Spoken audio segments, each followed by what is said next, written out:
Bonjour et bienvenue.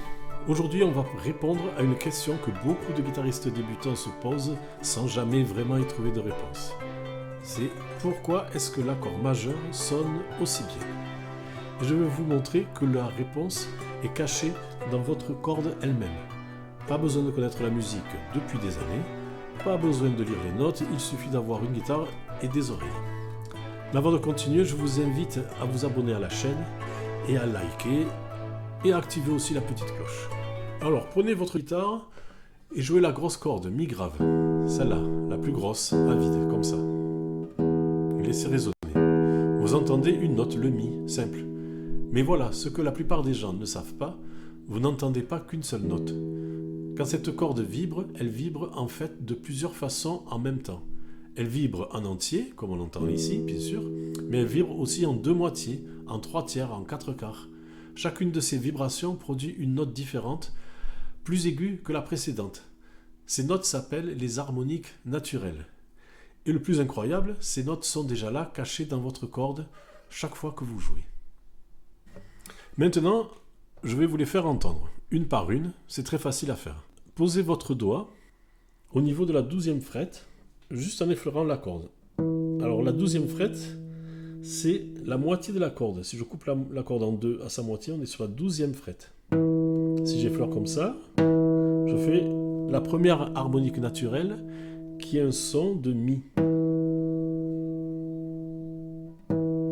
Si je coupe la corde en 3, je vais arriver à la 7e frette.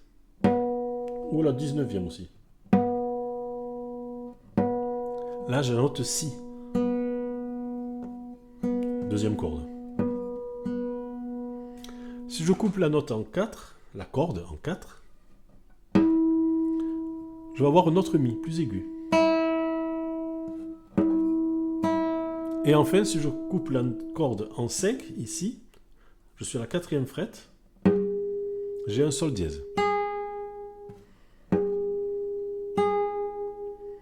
Donc, si je récapitule, quand je coupe la corde en 2, j'ai un mi plus aigu, une octave plus haut que le mi grave, celui-là. Quand je coupe la corde en 3, j'ai un si, deuxième corde. Si je coupe en 4, j'ai un mi, si, mi. Et quand je coupe la corde en 5, j'ai un sol dièse. Donc les trois notes que j'ai, c'est mi, sol dièse et si. Alors récapitulons. Les harmoniques naturelles de votre corde de mi grave sont mi, si, sol dièse. Est-ce que ces trois notes vous disent quelque chose? Mi, si, sol dièse. C'est exactement les trois notes qui composent l'accord de mi majeur. Mi, si, mi, sol dièse, si, mi. Mi, si, mi, sol dièse, si, mi. L'accord majeur n'est pas une invention.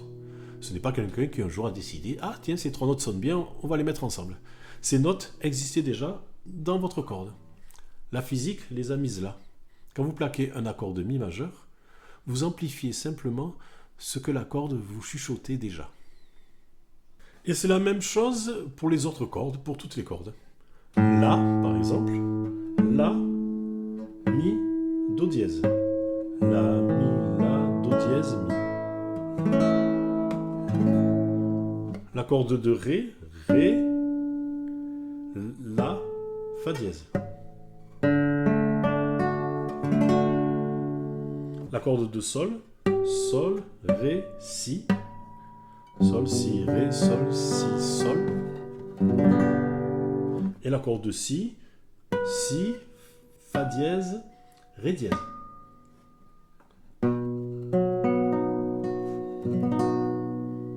Ce que je veux que vous reteniez de cette vidéo, c'est une seule chose. L'accord majeur sonne bien parce qu'il est naturel. Il est né de la physique des cordes, de la science des sons, pas de la tête d'un compositeur. Alors la prochaine fois que vous jouerez un accord, même si vous êtes débutant, que vous galérez pour poser vos doigts, vous jouez quelque chose que la nature elle-même a inventé avant vous.